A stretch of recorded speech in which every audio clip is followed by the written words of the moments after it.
Yeah, g'day folks, you're back again with the big fella. And out here, out in glorious northern New South Wales, we've got a beautiful sunny day. Sorry,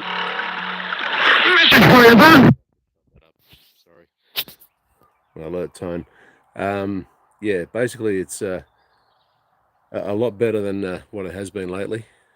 And we've had about 2 weeks of just, really gross overcast conditions and not much in the way of sunshine and plenty of rain, but that's what you kind of get up here. So what we got here right now, just going to try and flip the camera around, sorry.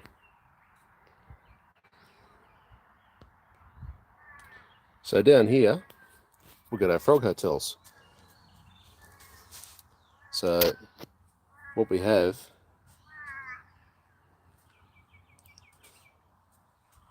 both the original frog hotels here, and we've got frogs in hibernation down there. You can't really see them right now. I might be able to lift the lid off one of them.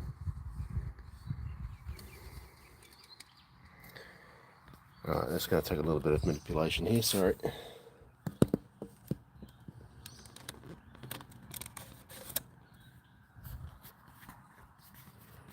Now, I don't know if you can see them down there, but they are in there. And that's kind of where they stay. Every once in a while, they will kind of move up and down the pipes to, I'm not exactly sure what that's about. Maybe get in and out of the water. I'm not too sure about that. I'm not a frog. So, yeah, it's in the frog hotels. So, yeah, I'm not used to doing live streams, so you're going to forgive my hesitation here a little bit because I'm not really sure what to say. But this is kind of how these guys sit right now. I mean, there's nothing to see really. I mean, yeah, I can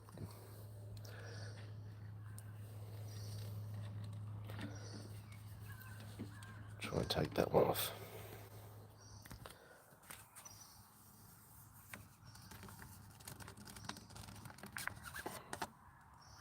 Oh, hang on, we've got 3 of them in there.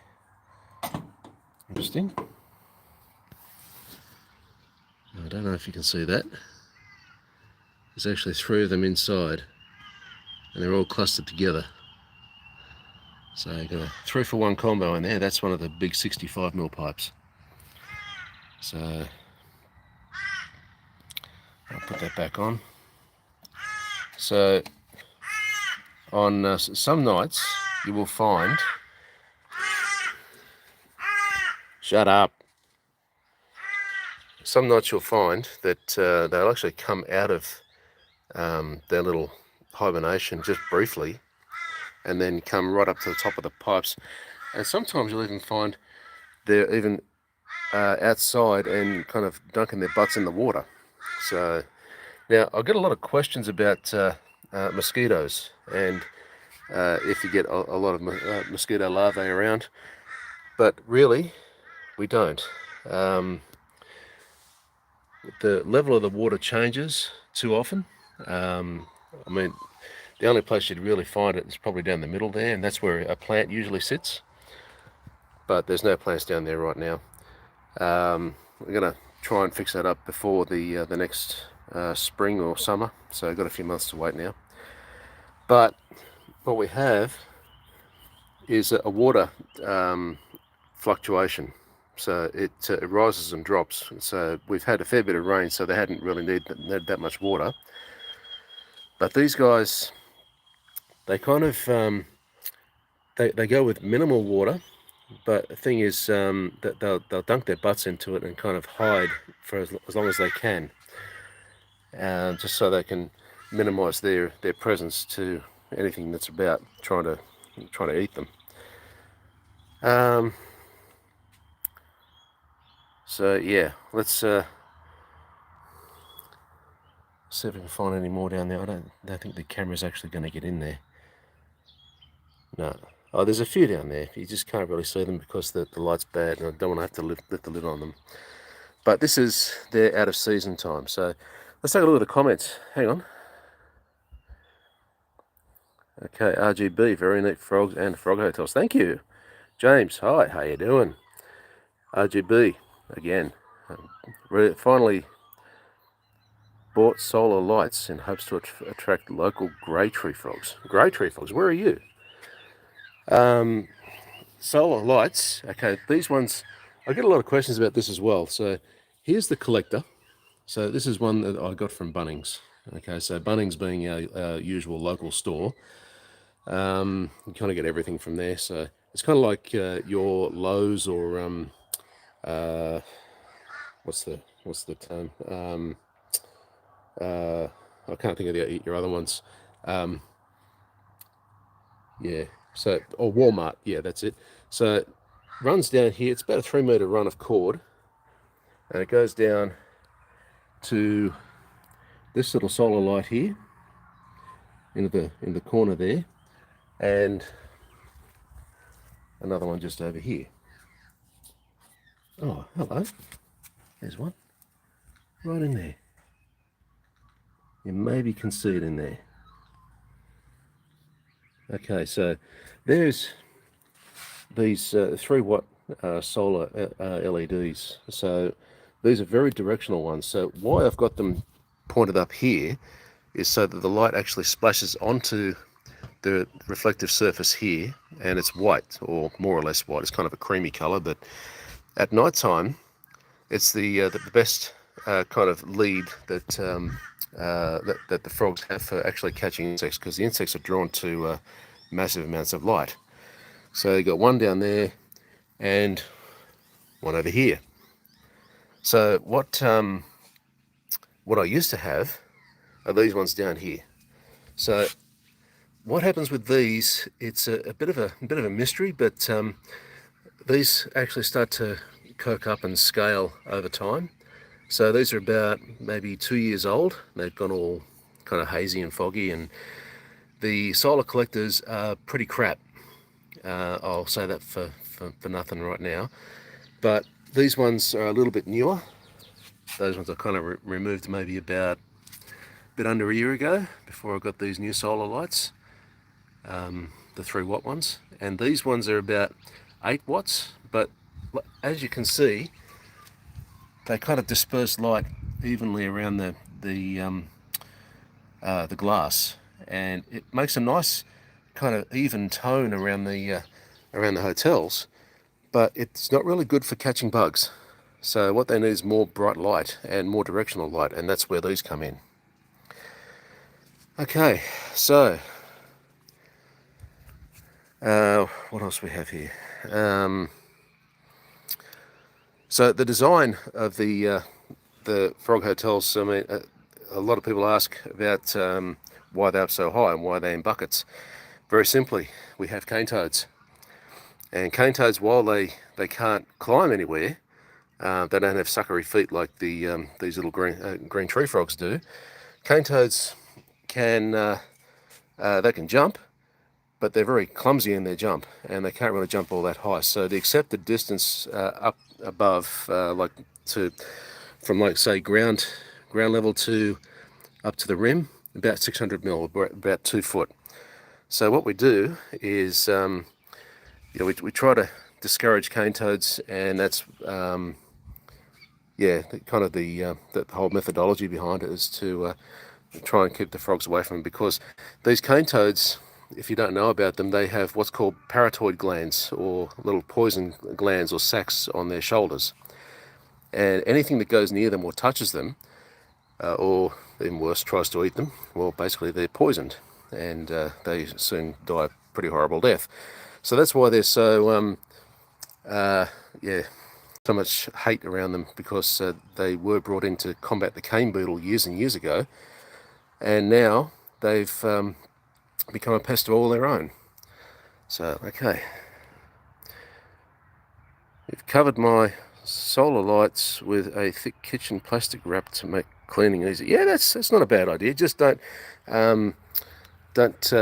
cover up the the solar collector. I did have an idea once to actually put some PPF, some paint protection film, over the top of the collector to try and preserve the condition of it. But there's a catch with that.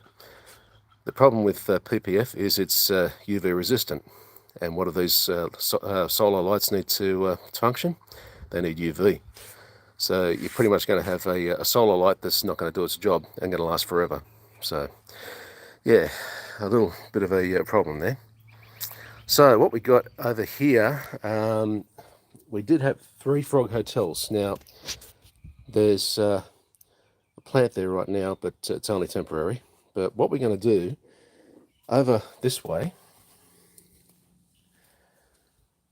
we have well, not the original, the last frog hotel, which I've kind of dismantled. So I'm going to try and put this in the shade so I don't have too much light bounce. This is still very heavy.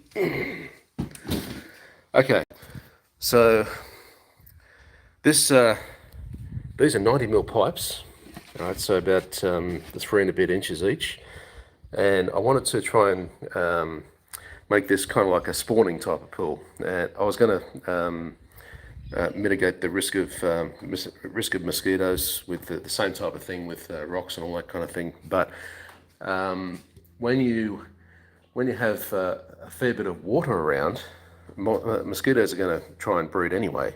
So the screen's kind of gone really dark. Hang on a sec, I'm trying to get this back. I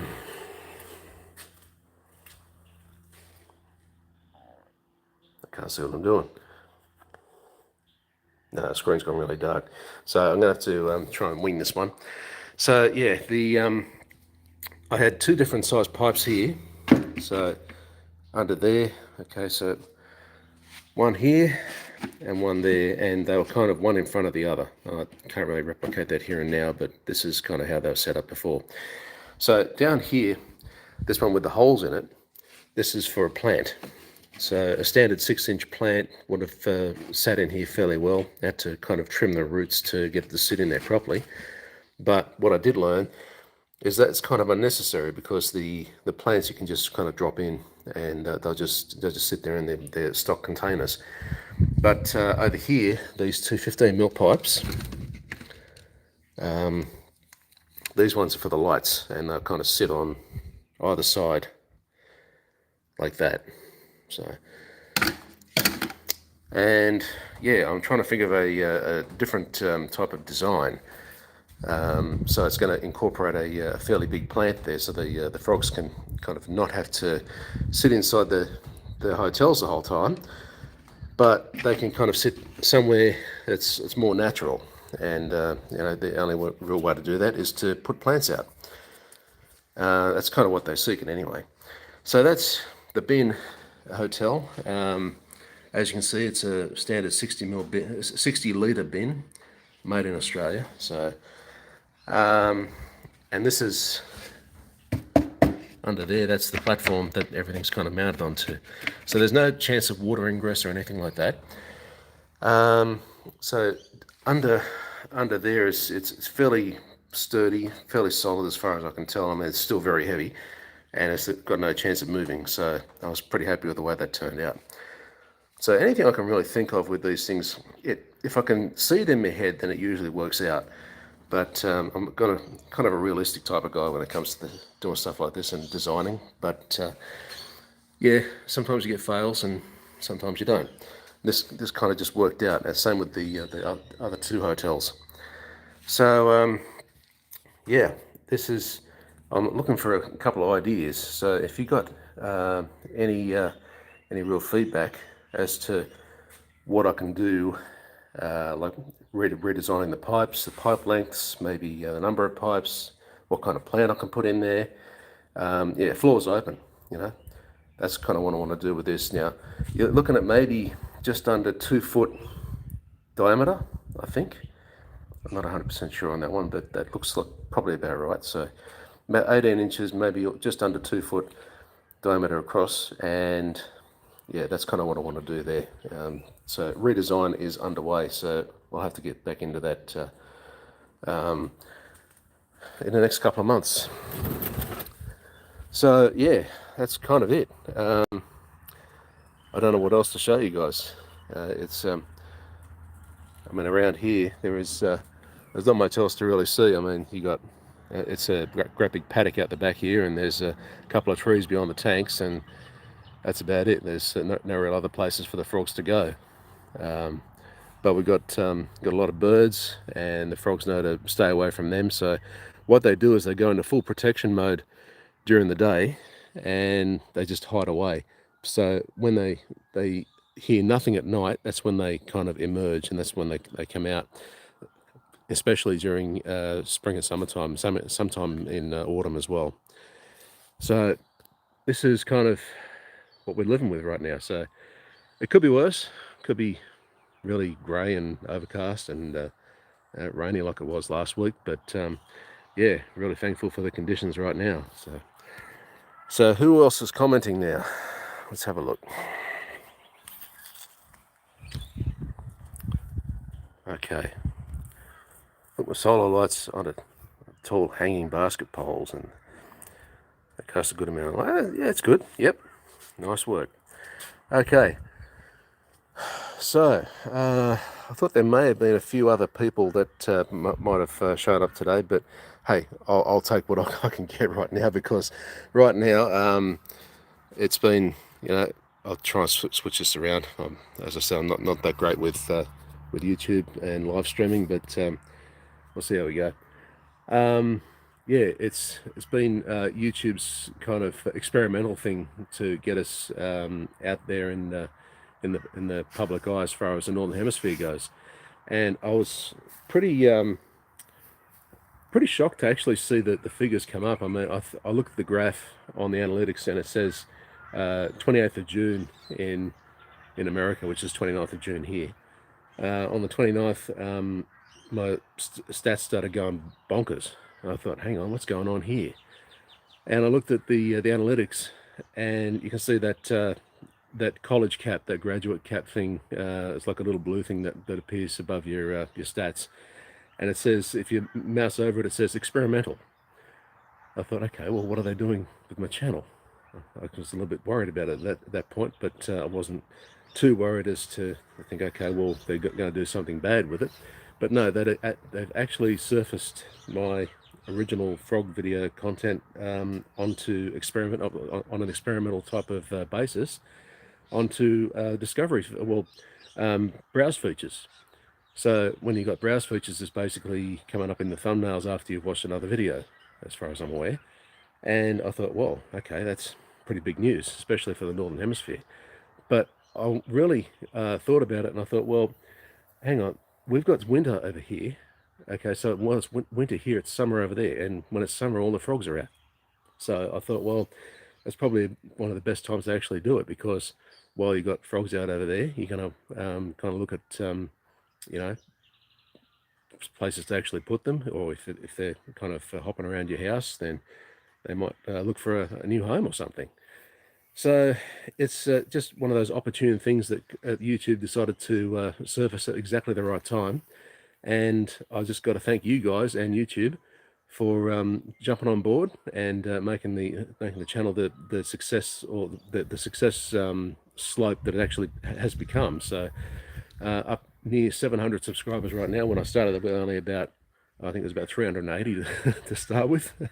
And yeah, the watch time's gone through the roof, and I don't know how long it's going to take for it actually get to about 1,000, but going by this, probably by the end of the month, if the success rate keeps on going up. But yeah, I'm not one to hope like that, but I've got another YouTube channel that I don't really put much stock into, and it's still got nearly 1,000 subscribers, but it's just a collection of memories and just random crap.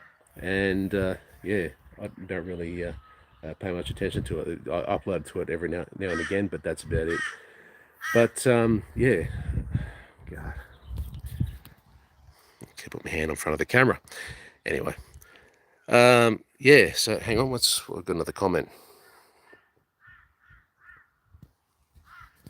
I'm showing up sideways.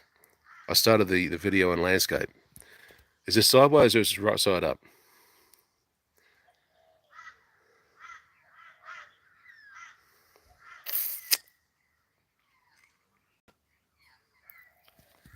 That way? This way. Okay. All right. Okay, so I started the video in landscape mode. So yeah, it's really fidgety as far as that goes. I don't know why it's in portrait now, but yeah. So I just wanted to thank you guys for actually jumping on board and checking out the content.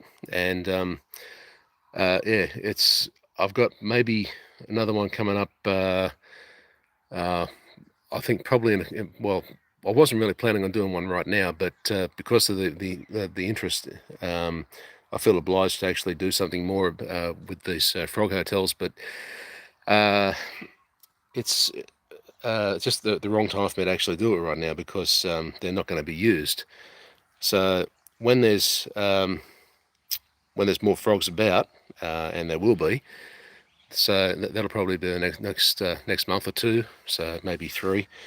But there'll be other content that I'll be putting out on this channel, and it's more to do with aerial photography, which I'm getting into right now. So frogs being the springboard, if you like, to getting into this type of well, into the professional YouTube space. Well, trying to get monetized anyway, but I never thought of that actually get there or as quickly as it has. But yeah, but you guys have helped massively with that.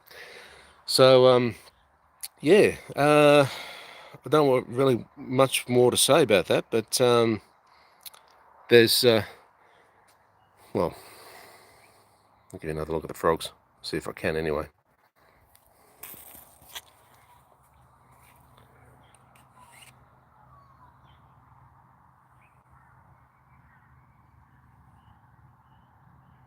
I don't know if you can actually see them. There's